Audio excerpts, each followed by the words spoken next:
Melyssa, thank you so much for joining us today on Being Boss. We are so excited to get to chat with you. Oh, I am so excited to chat with both of you too. Thank you guys for having me.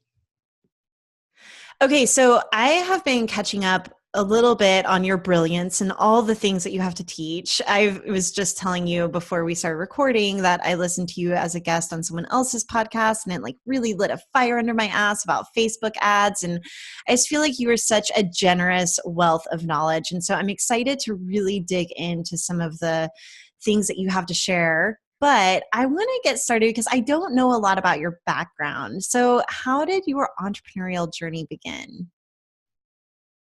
Yeah, so very much by accident. I was an English teacher in Japan at the time. And as much as I loved Japan and I loved teaching, I started to get in this rut.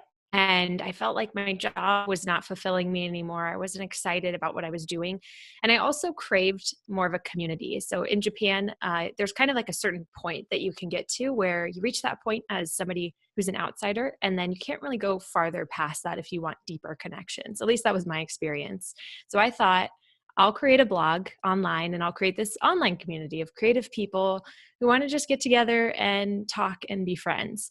So it was kind of this like after work experiment of just wanting to have a community and do something that was fun and creative after my day job. So I started this blog and had no idea this online blogging world existed until shortly after I created the blog. And then I discovered like this whole world, this universe online of people who had online businesses and blogs. And I got really obsessed with creating a blog and wanting to create an online business. So eventually I started selling ads on my site, and then I had a graphic design studio for a couple of years, and I sold graphic design and web design services to my blog audience. And that was really how it all started. Within a few And what months, year was this? When did you start blogging? this was 2013. So actually, Oh, just wow. a couple days ago was my 5-year anniversary of my blog. Thank Okay. you. Thank you. Yeah. So that was really how it started. I was able to quit my job as a teacher within a few months after that, and then went from there. That's amazing. And I love that it started with like a desire for community. Like you weren't one of those people who got online to start an online business. You got online to find your people. And I think Yeah. there's such like like purity in that almost like this idea that like you're just here for connection, and then it grows into you being able to offer more than just that connection.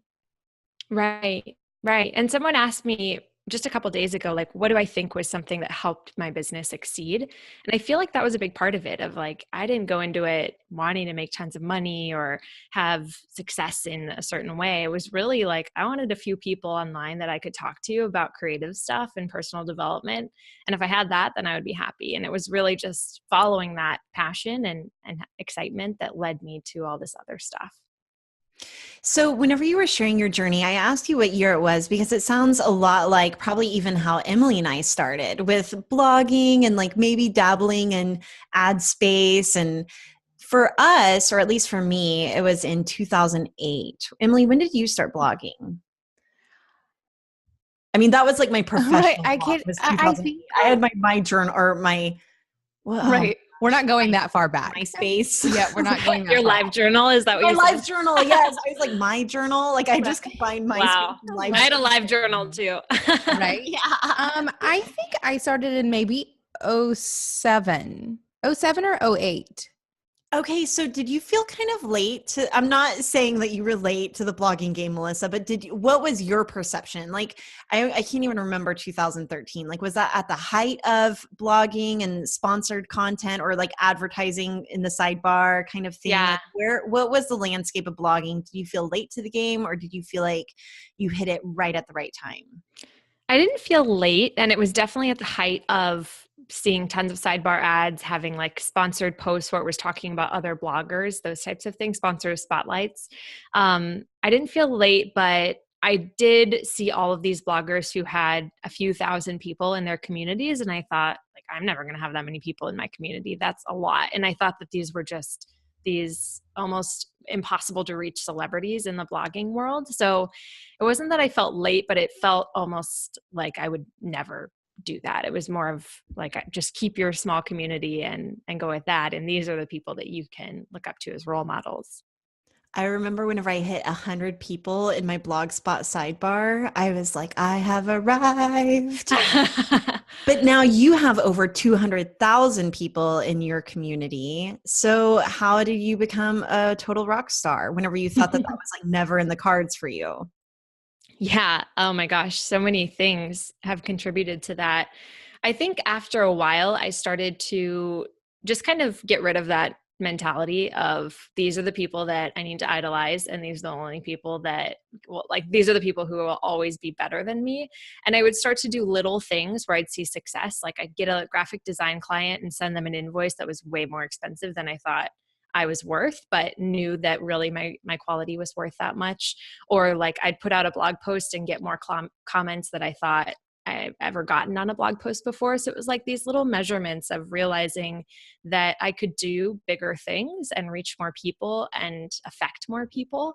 So it wasn't like this overnight of just, I've arrived or this is working, but just those little moments of realizing that things were working out and I can push the limits farther and farther. I love that.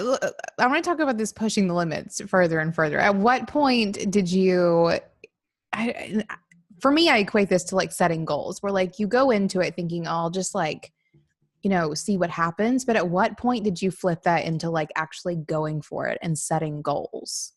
I started setting goals after about my second year in business, where I felt like I had more of a clear picture of what I could actually do with my business and what I thought I could reach. And I still set a goal that like half of what we ended up achieving in that year, because I think I was like scared and not confident enough in what I was able to do.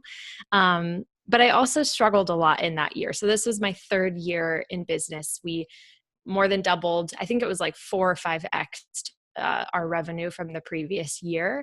And that was probably my year of most struggle. It was great financially. We had big audience growth. But for me personally, it was like I started getting really sucked into this idea of goal setting and of wanting to just surpass my goals and kind of like competing and comparing myself to everybody else out there, that I got this warped perspective of my business and of myself and realized that so much of my self-worth was tied into my net worth or how much my business was growing.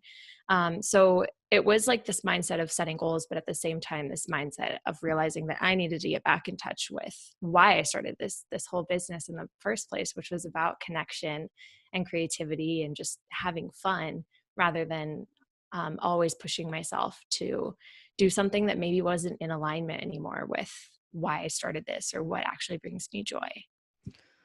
Ooh, I want to unpack this a little bit. So was that in 2016? Yes. So it's interesting that you came full circle from starting a blog and just saying, hey, why can't I be as big as these people who I'm looking up to? What's stopping me there? And this shift in mindset. Then you achieve the success, you become the rock star and start comparing yourself again. And I have definitely found myself in this same cycle, even within the context of being boss, where you really do start to get sucked into tying your self-worth to your net worth. And it can be easy to do, or to be like, I remember whenever it was like, I just wanted those 100 followers. And now it's like, I just want $1 million launch. Like what? Yeah. And, why do we do that? So how did you overcome that? Like if that had been in 2016, like what was 2017 like for you? And whenever you let go of that idea, did it impact your net worth at all to kind of separate yourself a little bit? So the moment where I realized that I wasn't living as myself, like I was becoming somebody else, was I was at a conference and there was a spoken word poet who is performing, and he started talking about kind of success in general and how we become somebody else when we pursue this vision of success that maybe isn't in alignment with our purpose. And I was just sitting there with like my mouth open and my eyes really big and just thinking, oh my God, he's talking about me. And I started just bawling there in this big auditorium. And after he performed, it was a lunch break. So I ran to CVS, I bought a little journal and a pen, and I went to a park by myself and just started journaling everything that was coming up for me in that moment. And the biggest things that I came to were that I was becoming somebody different and I wasn't living in my purpose anymore. And my purpose really was helping people and connecting with people and making an impact rather than focusing so much on income. So I went back to my team after the conference. This was the end of 2016. And I told them that I wanted to do a big fundraiser and I wanted to really start living more in this element of purpose and vision and helping people rather than focusing so much on numbers and conversion rates and how much our email list has grown and all of those different things. So in February of 2017, this is about a year ago now, we held a fundraiser where it was basically like a launch. We did a webinar, we had an email sequence, and we were doing like a Kickstarter campaign for all of my different courses, where if you donated a certain amount of money, you could get this course, or if you donated this much money, you could get this course or this service, or all these different things that we had. And our goal was to raise $70,000 during this 2-week period. And we ended up raising $120,000. And we donated all that money to Pencils of Promise, which builds schools, does teacher training, sanitation trainings in countries like Ghana and Guatemala. And actually, we just got notice that our first school is finished being built. The students are starting to use it. It's super cool. And that moment of doing that fundraiser and realizing like we had over 700 people donate, and people would email us and say, I donated already, but I'm donating again because I'm so excited about this. And just having that experience of giving back with my business and using my community as a force for good rather than a force for just padding our bottom line was really invigorating for me, and was kind of the starting point of shifting my business to being more about giving and also about personal development and holistic growth. Because I felt like for years I'd been teaching people how to grow a business and then forgetting that maybe the rest of their life is in shambles. So helping them with other trainings and a new podcast on how to like change their mindset and help them live a better life in general. So since then, it's been about a year. It's been just a total whirlwind of really realigning and reshaping what my business is all about. And you asked how it's affected that bottom line and revenue. And we actually doubled our revenue from 2016 to 2017, even with living more in alignment and purpose with what we're all about. And I think that shift definitely contributed to that growth too. I love this so much. And the thing that really comes up for me is this idea of momentum, of like getting started with a thing and then just letting it roll and like watching it snowball into, on one hand, something that you're in control of, but on the other hand, something that you can't even control, that is going to grow into whatever it needs to on its own. I think that you've built the kind of momentum that allows you to have that sort of reach and impact because you started, you did it, you didn't stop, and you pushed it along. Yeah. Did you ever have any sort of lack mentality that you had to overcome whenever it came to raising all of that money and pulling your resources from growing your own business and sustaining your own team? Because I know that as you grow your business to that point, that you have more, zeros at the end of your expenses as well that you have to keep up. Did you ever have any moment where you're like, oh my gosh, I'm raising all this money for these schools, which is incredible, but am I going to be able to keep my team? Am I going to be able to pay my own bills or, do all these things? And if you did ever have those lack moments, could you describe what it was like and how you overcame them? Right. And before you go, I think of these as growing pains. Like these are the moments where like it's so awesome and looks amazing, but it hurts so bad. So growing pains, tell us about those. Yeah, absolutely. So with the fundraiser, of the 120,000 we raised, 20,000 was a donation from my company. And just actually to kind of backtrack a little bit, I started my business with a lot of money blocks. I grew up very poor. I ate the free lunch at school. I didn't have very much money, had a single mom. And I think that whenever I started to make money in my business, I was like a little chipmunk and I would hoard it and just think, I can't spend this. I need to keep it. I need to keep the money in the business because otherwise I'll never have money again. And this is all just going to be, it'll all just vanish. It'll all go away. So when I started to make more money and had more expenses, needed to hire people and eventually doing this fundraiser, I would feel triggered at different points in time because it would trigger that sense of this 5-year-old who was getting kicked out of motels and didn't really have anywhere to go sometimes, into thinking that it's all going to go away and having that lack mentality. So when we did that fundraiser, it was my personal goal to donate $20,000. And I remember just being in front of my computer, like about to hit send on this payment and like shaking and being so scared because I thought all this is going to go away if I donate this money. And then I remember doing it and just having this almost like spiritual moment of realizing like everything's fine. Yeah, I didn't even notice the impact in my bank account. It didn't mean that I wasn't eating for a few days. It was like nothing. And that realization helped my money blocks in so many ways of realizing that the more I give, the more that I help people and the more that I get back to in my own personal growth, and also in the growth of my business. So I've used that at certain other points in my business growth or my growing pains, to remember that these are all just investments in the impact that I'm looking to make in the world. And they're not going to put me back to that place. That's an old story that I have sometimes, but it's not my story anymore. So that was definitely, those are some growing pains with just financial stuff. And then also thinking about my team. I just got an email recently from someone on my team from a future landlord who was asking, does this person make this salary? Can she afford this apartment? And it was a beautiful apartment. The woman on my team sent me photos of it. And I remember looking at these photos and thinking like, I'm helping to fund this person's house, this home that she's so excited to move into, and just feeling like this excitement and also this pressure to want to maintain this business so that my employees and my staff can live the lives that they want to also.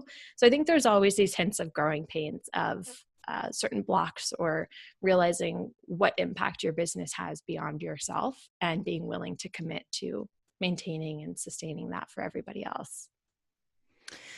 Okay, so you're kind of known, or at least from the episode where I listened to you being interviewed, like you're kind of known for being this Pinterest rock star. Like I feel like that was a big turning point, and feel free to correct me if I'm wrong, but like really teaching people things like how to use Pinterest to grow their business. And I think that whenever you talk about really getting stressed out in 2016 and wanting to become really realigned in 2017, were you like throwing that stuff, like the baby out with the bathwater, or are you still able to really utilize these really practical skills and the things that you have taught people how to do to grow their business, even whenever you were starting to get burnt out yourself? Like, are you still using and teaching these things? Yeah. So for a while, I was definitely thinking about that. I was like, I'm just going to shut it all down, start this new business about personal development, spirituality, and that's just going to be it. And then I started to realize that what I really wanted to create was freedom for people, freedom from relationships that weren't serving them, freedom from jobs that they didn't feel appreciated in, freedom from just anything that was limiting their potential. And I knew that being in a job that was not making them excited to go to work every day was definitely something holding them back. So I decided to end up keeping those trainings on how to start a business because they do feel aligned with that mission still, but just layering on some new pieces to help them create more of that holistic growth in their life. So what are you offering and selling now?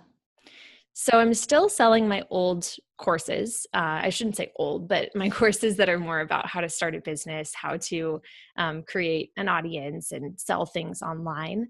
We're keeping those more on the back end. So we have some sales funnels and some things that lead people to those courses without us doing live promotions of them. And then we're also working on some new stuff. So this year, I'm really wanting to do an in-person event of maybe 100 or 200 people in Los Angeles. That'll be more focused on personal development, growth, maybe even some hints of spirituality. I'm like inching my way more and more to sharing that side of myself with my audience. And then I want to create a new signature course that combines the mindset piece of how do you work through all the stuff that's held you back in your life with the freedom to create your own business piece of actually tactical steps on how to start a business and really putting those together into an online program. Okay, so I think that one of the blocks I had early in my career, whenever I was taking the braid method from being this one-on-one offering where I was like really digging in with people, and I even got Martha Beck coaching training so I could even further serve them in the best way possible while taking them through a branding process to turning it into an e-course. And this was like what, Emily, 3 or 4 years ago that I turned the braid method into 5 years ago? 5 years ago. I mean, it's been a hot minute. So it's been so long since I've thought about this. But at the time, I remember asking a question like, is there a way to meaningfully automate? And really, I think the question I was asking then that I didn't have the language for was, how can I scale this? Like from a one-on-one offering into a one-to-many platform. And I was really nervous about the idea of it feeling like it might lack meaning or connection. And I find myself coming back up against this a little bit. And I can tell it's like an old block that I'm cycling back around to, especially as I'm getting into like webinars and creating funnels and Facebook ads and starting to play that game. I'm like, okay, but is this still aligned? Does this still have purpose? Does it still feel connected even though it's automated? So as you talked about putting your old trainings kind of on the back burner, or what it sounds like is kind of on autopilot. Like, did you ever come up against any of those blocks as far as like, can this still be meaningful even if it's automated? Even if I'm playing an algorithm? Right. Yeah, I totally did. I remember the first time someone suggested doing an automated webinar, and I was like, nope, not doing that. That sounds fake, and I'm not going to mislead people. And then I started thinking about it more, and I would get emails from people after I had done these live webinars, and they would say like, hey, is the webinar still available? Or did you already do it? Can I still watch it? And it's like, sorry, it expired, or sorry, we did it last week. And then they're just bummed out, and they're like telling me more of their personal stories of why that webinar would have been helpful for them. And me just feeling like, crap, how am I going to do this? Am I just going to be the like Mother Teresa who's like, take it all, just watch it whenever you want? Or am I going to hoard this stuff for myself and not share it with anybody? And what I ultimately realized was, if this content is helping people and if they need it and it's going to serve them in some way, then it's my duty to make sure that as many people as possible get to watch this as I can make happen. And if I'm locking away all of my content into some vault somewhere where people can't watch it, then I'm doing a disservice to those people who really need this content right now. So I started doing my first automated webinar. And one thing that was really important to me was to never make it seem like it's live, to not have a chat that's running, making it seem like people are commenting, to not ever say this is a live webinar, and to not have any part of the webinar where it seemed like it was live. It all was built to make it feel like a pre-recorded webinar, but still to be able to help people and to put that content out there for people to watch and listen to. So that was the deciding factor for me of like, do I want to help people when they really need it, or am I just going to keep this stuff locked in a vault where it's not helping or serving anybody? That's huge. And, with online business, one of the most amazing things about it is that we have access to all of these automations. But as creatives who pour our soul into all the work that we do, we feel like we need to be there touching every aspect of it for it to be real. So, and this is, I know, something Kathleen deals with. It's definitely something that I've dealt with. And so I hope that anyone listening to this, like, gives yourself a bit of permission to use the tools that you have available to you to spread your work further than your own hands are able to do it on their own. Because I think it's important. Yeah, I agree. And there's so many more people that we can impact if we're willing to let that be the case, rather than forcing it to be like, you have to be live and you have to be there. Otherwise, it's not worth anything. Right? Can we talk about webinars a little bit? I feel like I'm like, do we dig into spirituality? Like, I want to know where you fall on the spectrum, what you're into. Actually, okay, can we come back to spirituality and then go back to webinars? Because I want to talk about both. Yeah. Okay, so where are you at? Like, what are you curious about? What are you reading? What are you into whenever it comes to the bigger picture? Yeah. So I I feel like spirituality, and you guys probably agree, probably most people do, is something that I've always aligned with, but didn't know it. I didn't have words to describe it. I didn't know that this community existed of spiritual people. But I started getting into it more like tactically and learning actual things probably in the past year or two. Right now, I'm in a huge crystal phase. I'm actually leaving in a few days. If you guys have heard of the Tucson Gem Show. Don't mention it. I'm following everyone on Instagram and I'm so too. jealous I'm not there right now. But yes, good for you. Yes, I've been like refreshing the hashtag too, watching people go to this thing. So I'm going to that, and I really want to learn more about like crystals in general, how people mine them, where they get them from, what that process is like. So that's a big thing for me. If I can recommend a book, I picked up one recently I think it's called Elemental Energy. And it did a really great job of giving information a little bit more about how like some of that energy work works in the context of crystals. And the woman who wrote it has a beauty brand that uses like crystals in her products. It's kind of fascinating. It's one of my favorite books that I found on crystals, just throwing it out there. I feel like I have that. That name sounds so familiar. I'm going to read it though now because I don't think I've started it. But that's definitely something that I've been getting into. What else has been? Wait, what's your favorite crystal right now? Ooh. Like, what's like resonating with you right now? Yeah. So I have this one that's actually right behind me. It's called ametrine. So it's amethyst and citrine. I've really been liking this one a lot. And I also really like smoky quartz. Ooh, Smoky quartz is like having a moment, I think, guys. So we all know. Emily bought me a smoky quartz yoni egg for Christmas. Yeah, I don't think Emily wanted me to mention this on the podcast. No, I'm glad you did. I don't care. It wasn't like in a sexy way. I just feel like I say like Emily bought me a yoni egg.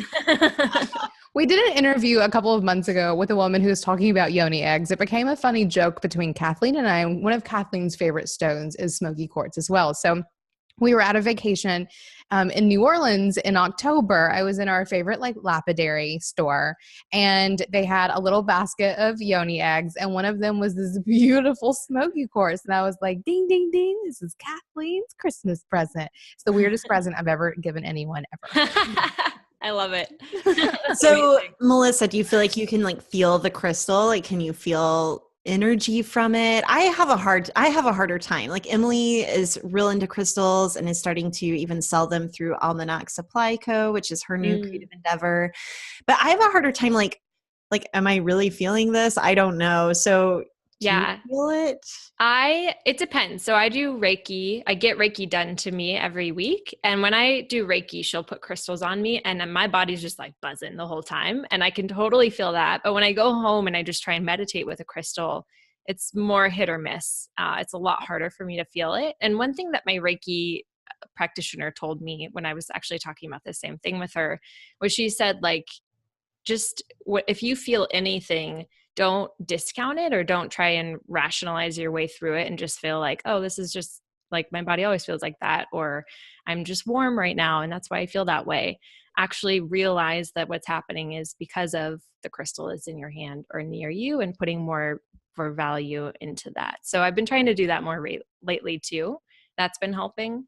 But yeah, I yearn for the day where I could pick up a crystal and just be like, oh yeah, it's very vibrational, you know? I love that you say that though. That's something that Emily and I actually have discussed this recently, that I'm trying not to be skeptical whenever it comes to things spiritual. And I'm not a skeptic by any means. Like I believe in some weird stuff, but really choosing to commit to that belief. And so whether that is how I'm feeling a crystal or how I'm picking up on a vibe or, whatever, like just choosing to believe in it, there's medicine in that too, even if it's quote unquote fake. Right. I'm so with you. Yeah. Okay. So what else are you into? Okay. So I've been doing the Reiki as well. I have some sound bowls. So I've been using those when I meditate. What else do I do? Are you like using the sound bowl while like the whole time you meditate, or do you start with it? Do you finish with it? Like tell me about that process. Yeah, I usually use it in the beginning and then I just kind of let the sound die out as I'm meditating. I might kind of pick it up in the middle again too, but usually more in the beginning. And then my Reiki practitioner also gave me this playlist that I think they're called, you guys might know this better than me, binaural beats, something like that. But they play at different frequencies that it's just instrumental music that helps to activate certain things like creativity or love. And I'll play those throughout the day too. And it's kind of the same feeling you get when you are near a sound bowl. So I love those too. And then I've dabbled in things like seeing psychics and getting tarot readings. I'm learning more about oracle decks and tarot cards and that little world too. I feel like I'm still a beginner in a lot of ways, but I see myself like learning different things. I was at Trader Joe's yesterday, and the guy doing the cash register was wearing a black tourmaline necklace, and we talked about it. And I was like so proud of myself that I knew what black tourmaline was and what it does. So I see these little like points of learning, but I feel like there's still so much more of this world to tap into. It's really exciting. Fun. I love it. I have to say that I don't always do this. I keep a tarot deck on my desk, and a few minutes ago I totally shuffled it and drew a card before we even talked about any of this stuff. Do you want to know what I got? Yes. Yeah. So I totally pulled the Ace of Wands. And right. And for me, like I the felt beginning of a spiritual journey. right. It felt a little sparky. Like, I think this is going to be a really like interesting conversation for all of us. So Cool. Just throwing that out there, guys. I like that. Ace of Wands. Is that what it's called? Yes, the Ace of Wands. Okay.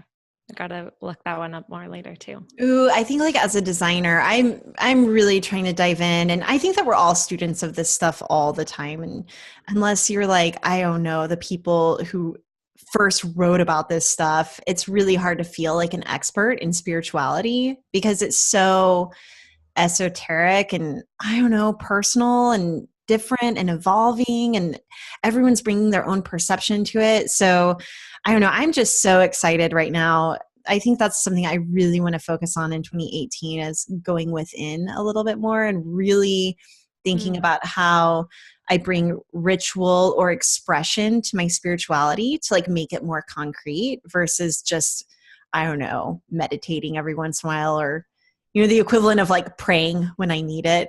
Right. Yeah, exactly. But like really bringing intention to it, I guess, is what I should say. Yeah, and consistency. That's something that's important for me right now too. So I do have to ask, Melyssa, in terms of like you making this big shift in your business and this like newfound like interest and sort of journey of spirituality, did those have any sort of correlation? Like, did you start thinking differently about your business at about the same time, before or after? Like, can you bring those timelines together for us? Are you going through your Saturn return? Just turned 28. Right, I'd love to see your chart right now, but it's fine. Did you say just turned 28? Is that? Oh, yeah. I'm turning 29 in April, so I am. Oh yeah, so you're going through your Saturn return. Wow, that's really interesting. Google that later. I will. I need to be taking notes right now. I did actually, now that you say that, I definitely did. I remember there was a store near my old house about a year ago that I went to called House of Intuition. And I think I just driven past it so many times, and it was up on this hill. And I just decided one day, I feel like, I honestly forget, but I feel like it was a day where I needed support and I just felt a little bit lost. And I decided to go there and was just so overwhelmed by how beautiful all the crystals were, all the different books they had. And I started going there more regularly and making it more of my home and finding more stores and places like that. And it was definitely right around the time where this big shift in my business was starting. So it doesn't surprise me that I've been on this spiritual journey and also have decided to switch so much of my business's purpose and mission at the same time. I love that. I also love that you say you've been finding new stores like that. Whenever I go to a new city, and Kathleen can attest to this, I do two things. I look for the nearest liquor store and the local wing shops. Like, those are the two things that I'm immediately yelping. I love it. Well, I really appreciate you being so transparent about, feeling like you needed a shift in your business, because I think it's easy. I mean, if I had been at that conference where that spoken word poet was speaking and I looked over and saw you crying, I would have had this moment of like, oh, like even the people that you think have their shit together, that are 4 to 5 times doubling their income, like it doesn't mean that everything's perfect. And it doesn't mean that you necessarily always feel like puppies and rainbows. And right. It doesn't mean that you don't still have further to grow. Like, I think there's this idea that like, and we feel like we talk about this all the time. Like there's this idea that success is a place that you get to and you're done. But that's not what it's like. I was telling David just earlier today, we were talking about, Almanac and growing a new business and, what's happening with all the things. And I made the comment, like, we are in the long game here. Like, this is not, we're going to reach success and like cash in and be done. Like, I want to be busy and fulfilled and engaged in all of these things for the next, like, rest of my life, basically. So it's not the sort of thing where, you have your $1 million launch or whatever it is, and then you're done. That's just like one more step. And then you're still going to be like crying at a poet or whatever it may be again and again and again. It makes you wonder, like, what does it take to make Oprah cry these days? Wow. That's such a good question. Right? Like, because, there are still moments where like, even people who have made that level of success, like they're still going to be broken down a little bit more so they can like rise further. Yeah, probably the idea of running for president is making Oprah cry. Probably the idea of the current president is making her cry. Good point. I started like, whenever I see the next level for me of my own personal growth, I get excited. I recently had an experience of seeing what that next level looks like, of something that just kept triggering me over and over again. And I realized I needed to work through. And it was so exciting because I realized that I'm at this point now where there is like this other, we all have a next level, but I guess I just didn't see what mine was before. So, I mean, how fun that we get to go through life and not have to ever stop growing. I think. Right. Can I ask you more about that? You were being triggered by something negatively and that showed you what's next? Yeah. So it's kind of like a random thing, but I wanted to buy a new car, and there's a car that I really want because I love driving and it's fun to drive. What is it? What's the car that you really want? Okay.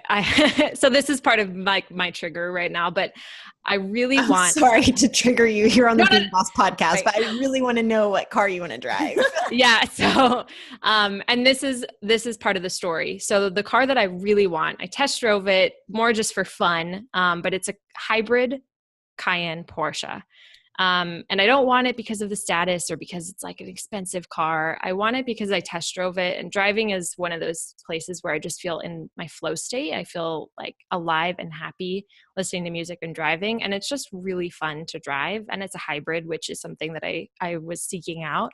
But I kept running up against these blocks of, you can't buy that car. That's not what somebody who's humble would do. That's not somebody who came from a poor background would do. You should buy like the Toyota version of that car. Like I have a Honda CR-V right now. You should buy another one of those, or something that is not flashy and isn't this person that you're not trying to become. And that started to show me like, oh, this is something I need to work on, because except this at the core of the issue, it's not about the car. It's about my own worthiness of who I am as a person, and thinking like, am I worthy enough to have something that I think other people can only have, not me? And so that started to trigger this next level that I deemed 2018 as the year of working on my own self-worth and really valuing that, and allowing myself to have things that are things that I want, even if I feel like they're things that I can't have, quote unquote. So yeah, I feel almost embarrassed to talk about it because it is this like luxury thing. And yeah, and I think it's just something that I'm still working on of valuing my own worth and letting that be okay. I can't help but think about our friend Paul Jarvis. Just bought a Porsche. It might even be a Cayenne hybrid, but I think that he bought it because they vegan to an all vegan interior. Yeah, like they custom did an all vegan interior, and he had contacted a couple of other luxury car companies and asked them if they could do vegan interiors, and they said no, and this car company was willing to work with him. Anyway, I love having people like Paul in my life because he would never even think to question his worthiness whenever it comes to not only driving that car, but making them make it vegan for him. I love And that. I love having these role models because I certainly come against these, worth issues probably in different areas other than cars, but then having people that I can look to and say, well, that's not even an issue for them, almost as role models. So not even comparison trap stuff, but like, okay, what would Paul do? He would get in that car and drive it and own it. And I still think of him as like a very humble person in many, many ways. So I don't know. I wonder if there's anyone in your life that is like that for you. And I think that you're also like that for so many other people, which is why I love having this conversation, because you inspired me to get my Facebook ad game together and to get my webinar game together and to be unapologetic about pre-recording a webinar and not feel bad about not being there live. So I don't know, it's just so funny. Yeah. And I appreciate you sharing that. I didn't know that he had that car, and I followed him too. I think he has rats. I used to have rats, right? Yeah. The rat guy who has a Porsche. I love that. And my friend who, she's very spiritual too. And we were talking about this subject, and she was asking me about my home. Home is really important to me. I want to decorate it and make it feel like the sanctuary where I just feel more creative. And she asked me, like, as you decorate your house more, as you add more pieces that make you happy to see, do you feel more creative? Do you feel more productive? Do you feel more at peace when you come home? And I said yes to everything. It was like, I love my house because I've made it so much of what I yearned to live in the past. And she kind of used the same logic with my car. And like, do you get excited when you go to drive your Honda CR-V? Is it somewhere that you feel in your highest flow state? Do you feel most creative? Do you feel excited? And I couldn't really say the same. And she started to really just show me that if I want to be at the highest service for the people that are in my life, the people in my community, then it's for their own good that I make sure that I am living in a way that fulfills me and excites me. And I have the things that really help me to be at the top of my game in my own life and in my business. And if it means having a nice car that makes me excited and fulfilled and creative, then that's just another like token that's going to help me to perform at my best for the people that I'm serving. That was definitely a shift for me too, of realizing that in holding myself back, I'm holding back the people that I could be helping in my community too. Shit, yeah. I shared my car story in our Being Boss Toronto live from FreshBooks Cloud Accounting. Like, I had a lot of like embarrassment and shame because I come from a family that drives their cars like Ford, like not Pinto. What is it? Anyway, like the cheapest Ford you can buy, like the little 2-door hatchback, until it dies, like for decades. And now my parents drive Honda Fits, like just very reasonable cars. And so whenever I was car shopping, I really wanted a BMW, and I ended up buying a Mini Cooper, which is essentially a BMW in a cuter package, I think.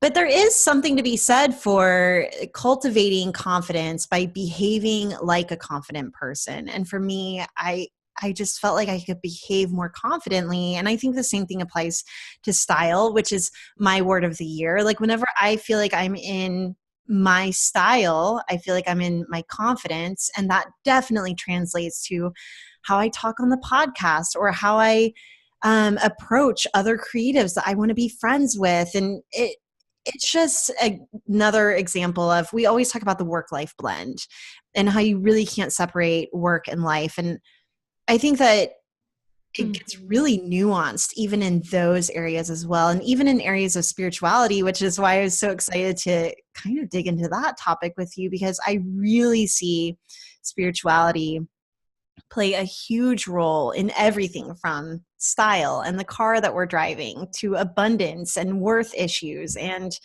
to, I don't know, pre-recording a webinar. Yeah. Right. I agree with that. And I think that's one of the things that we've tapped into here at Being Boss. And one of the things that sort of started really early with Kathleen, because we were always having those really open conversations. But there's this idea that as a creative entrepreneur, or I have this idea that as a creative entrepreneur, there isn't a separation of work and life. Like you Mhm. can separate them. And I think in some ways you should, but holistically they're you. Like they all make up who you are. So whether it's, pursuing spiritual interests or using like spiritual beliefs to help you, grow a business or vice versa.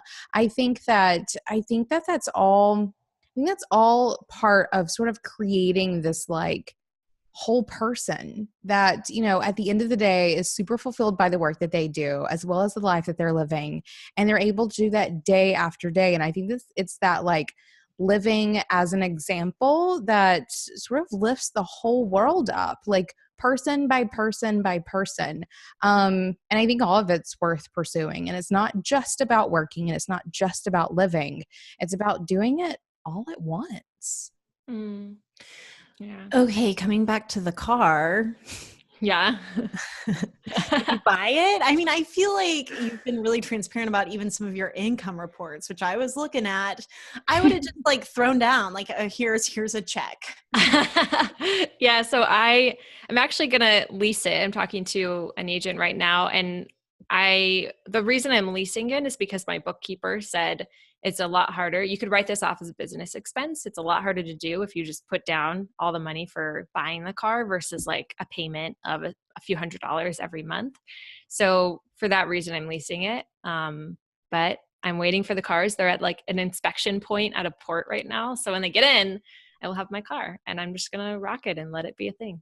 Yes. Congratulations. Congrats. Thank you. Thank you. So I want to come back to this idea, though, that coming up against resistance and this trigger really opened you up to seeing what the next level could be. So I want to dig into this, like how this might translate for even some of our listeners or any other areas in your business where you've hit against resistance. So for example, pre-recording a webinar, hitting resistance, but then seeing the bigger picture of how this could actually reach more people. Hitting resistance of buying the car, but then seeing how it has bigger potential and making you feel like the person you want to be and getting into that flow state where you're going to have more ideas and be more creative. So where else have you hit up against resistance, or how do you transform that resistance into being able to see past it into what is possible? Ooh, wow. So for when I see resistance in my life, it's usually something where I get like a negative feeling, or I love the word that you use, resistance. I usually use the word trigger, but I think resistance is so much more clear and easy to understand. So whenever I feel that feeling of like, I'm resisting something, this is too hard, I don't want to do this, even though I know that I really do. Like with the car, I kept telling myself, I'm going to get a Volvo. It's just going to be the car that I get. Why would I get a Porsche? It's not me.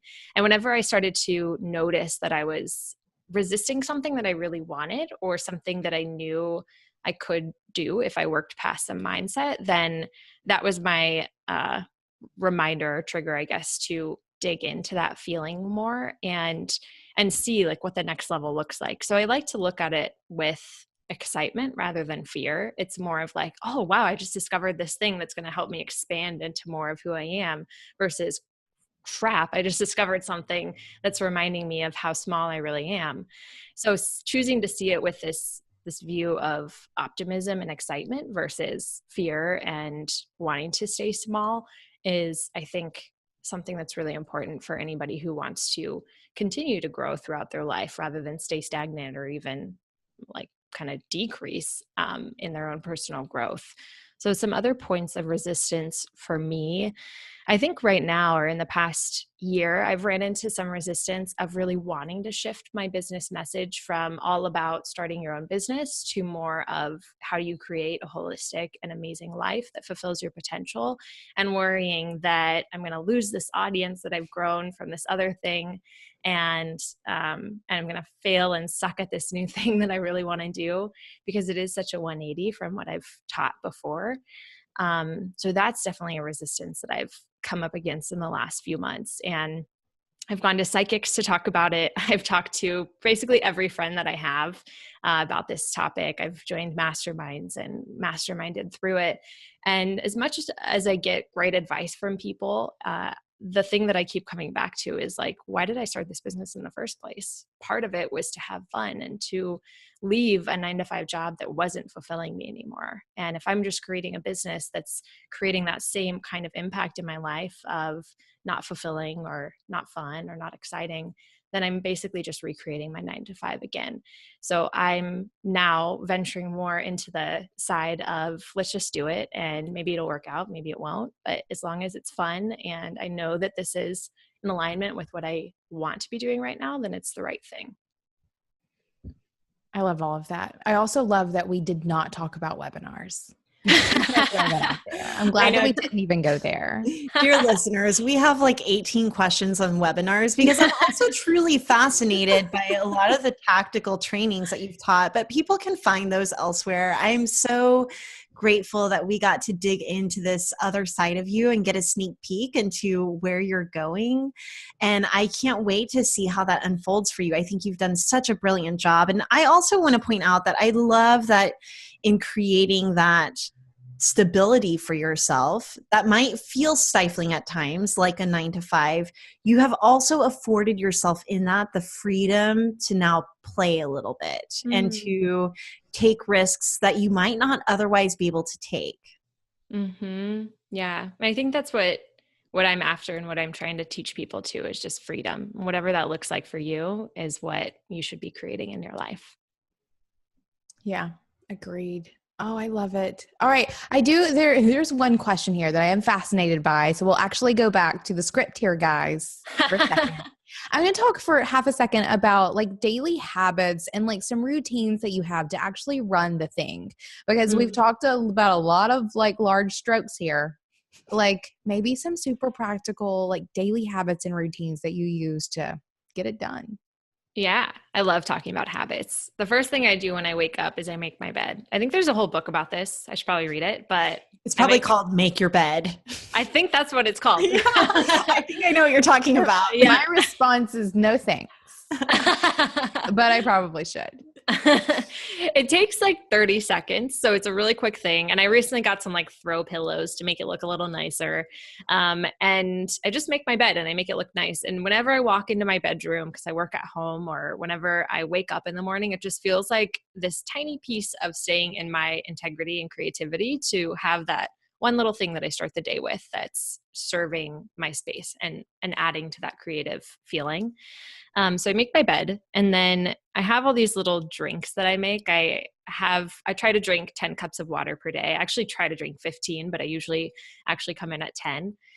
So I stay really hydrated. And then I always have a green juice, and I usually have these like tonic shots with ginger and turmeric and all that fun, gross stuff in them. And then I've been getting more into like mushroom extracts and putting those like reishi and ashwagandha, cordyceps in my tea or in my coffee in the morning. I'm on like a mushroom trip right now.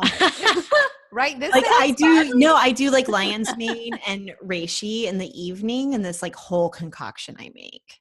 Cool. In the morning, I like doing cordyceps right after my workout. I love that. Like a recovery mushroom. Anyway, sorry. Keep going. And how do you know? I love it. Because I've been buying blends. I've gotten some individual ones, and then I've got a blend, and like, I don't really know what exactly they all do. They all say that they do different things, but I'm like, I'll just put them all into one cup and hope that works. How did you figure out what your body needed for like after a workout or in the evening? Well, I follow a couple of like those biohacker podcasts. And so if I have a hobby, it's probably fitness and supplements and blending like that stuff with the woo, like kind of getting on that level of things. And so I just follow a few people who love mushrooms enough that they'll sometimes talk about it. But I've also experimented a little bit. And so that's one variable at a time. And so I noticed one evening after, and again, this is like tuning in almost like with the crystals where I'm like, am I sure that that's what kept me awake? But I might have cordyceps in the evening and feel a little bit more wired versus Makes sense. So I don't know. But I do listen to a lot of podcasts, and that's kind of what I listen to for fun is like biohacking stuff from people who are really into that kind of thing. Cool. Okay. Okay, keep going. Okay. And then my I would say like my big three are that I read every day. I try to read every morning before I start work. I've started this thing where I really try not to work before 11 a.m. so that I have plenty of just expansive time to work on all this stuff. But I read, I'm usually reading several books at a time. I used to be like, you have to read one at a time and finish it before you start any others. And then I realized it's way more fun to have like 5 books and just go for the one that feels good at that moment. And then I meditate for 10 to 15 minutes in the morning and in the evening. And then I journal. And I think journaling has been the biggest and most important thing that I've done for my personal growth in the past year. I adopted this thing, I think Julia Cameron created it, called Morning Pages, where you journal for at least 3 pages every day. And it's the kind of thought behind it is that the first page, you're just talking about what you did in the past day. You're talking about the surface level stuff. And then by the second page and definitely the third page, you're like pulling out whatever else is in there and getting out all of the stuff that you're kind of suppressing or pushing down. And that's when you really start to see your patterns and you really start to create that self-awareness and you start to see the resistance and the triggers and also the really beautiful things in your life. And that practice alone of journaling has helped me to reconnect so much more to myself and to my purpose and to just feel really good and feel like I understand what that next level looks like or what I've worked through to get to this place. And then I end with gratitude. In my journal, I write at least 3 pieces of gratitude of things that have positively impacted me in the past day. And that little routine in the morning just sets me up for feeling good, feeling more connected to myself and to this higher power and my higher self, and also feeling healthy and energized for the day. I love all of it. I have some more questions. Let's do it. Sorry. Sorry, not sorry. Whenever you think about, I mean, this is like probably whenever I was thinking about you and interviewing you, like this is, and anyone who's successful or who I follow and admire and perceive as successful or like having really made it, or thinking about my listeners following them and being like, oh, if I could just get to where Melyssa Griffin is, you know, like that kind of level. Whenever you think about your success, and it could just be one word, it doesn't even have to be related to business, but like, what would you say is the one thing that really has contributed or been a turning point or made a huge impact in your success? And I'm talking like dollar bills. Okay. I think it kind of goes back to what we were talking about in the beginning, but I think it would be community or connection, because it really all started with how can I create this online community where people feel deeply seen and where they feel like they belong. And long story short, I spent a lot of my childhood feeling like none of those things and wanting to then spend my adulthood creating an experience for people where they did feel seen and where they did feel like they were heard and they belonged. And I think coming at my business, where I do a lot of marketing and I do businessy things, but coming at it from that space of wanting to create a platform where people felt connected to each other and they felt like they could be their messy selves and that's okay. I think that completely impacted how we were able to grow a community of people, because they didn't just see it as Pinterest advice or webinar advice. It became life advice, and knowing that you were supported by all of these other people who are out there wanting to create that freedom in their life too. And then whenever you think about 2016 and you have 4 or 5 times tripled, wait, that's not the word, 4 or 5 times tripled. Okay, anyway, you've like increased 15, your revenue by 4 or 5 times. Whenever you think about the stress, like, so kind of the flip side of this, like whenever you think about the most stressful thing, like what do you think that was? About why 2016 was so stressful? Yeah. That's a good question. I think a lot of it was, I think part of it actually was probably attached to my relationship with my dad, because I grew up never feeling like I impressed him or did anything that he thought was worthy. And I feel like deep down, part of why I started doing income reports and part of why I really wanted to just grow and grow and grow this business was to prove to my dad that I was worth something. And I think I remember this moment of realizing Like he would send me texts and say he was so proud of me and say like, wow, you're doing so well with your business. This is amazing.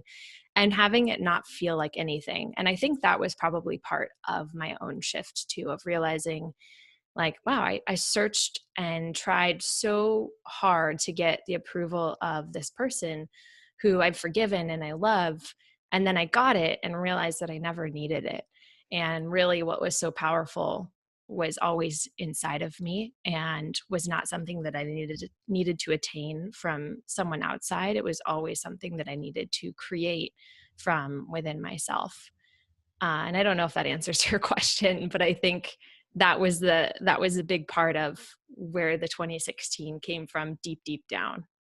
It does. I love that, connection with your community is what made you most successful, and that connection within yourself is what's going to continue to make you successful. Yeah, I love that. True that. Thank What you so makes much, you? Oh, I was just going to say, what makes you feel most boss? For me, it's being able to take time off and like do the life living that I want to do, like go on vacations or just spend the entire day reading and not worry about my business collapsing. That makes me feel super boss. I just was in Guatemala for the past few days, actually for Pencils of Promise, the organization that we supported last year. And my team was running my business. I didn't have to check in at all. And just knowing that that was there and I could go off to another country and have fun and support this organization I love was exactly the reason that I started this whole thing in the first place. High five. Thank you so much for sharing all of the things. I feel like this is like the most vulnerable that we've gotten a guest in quite some time. And I super appreciate you being open to sharing all of these things. And it wasn't the interview that we promised you, but I think this one is better. I like this one better. Good. Where can our listeners find you? So they can go to my website, melissagriffin.com, and my name has a little funky spelling. It's Melyssa. Or if you want to listen to my podcast, which was a product of the 2016 year and really wanting to realign myself with my purpose, it's called Pursuit with Purpose, and it's at pursuitwithpurpose.com. Awesome. Thanks so much. Thank you, guys. Thank you guys you are awesome. so much. This was awesome. Thank you for listening to Being Boss. Find articles, show notes, and downloads at www.beingboss.club. Thank you so much to our team and sponsors who make Being Boss possible. Our sound engineer and web developer, Corey Winter, our editorial director and content manager, Caitlin Brain, our community manager and social media director, Sharon Lukey, and our bean counter, David Austin, with support from Braid Creative and Indie Shopography. Do the work, be boss, and we'll see you next week.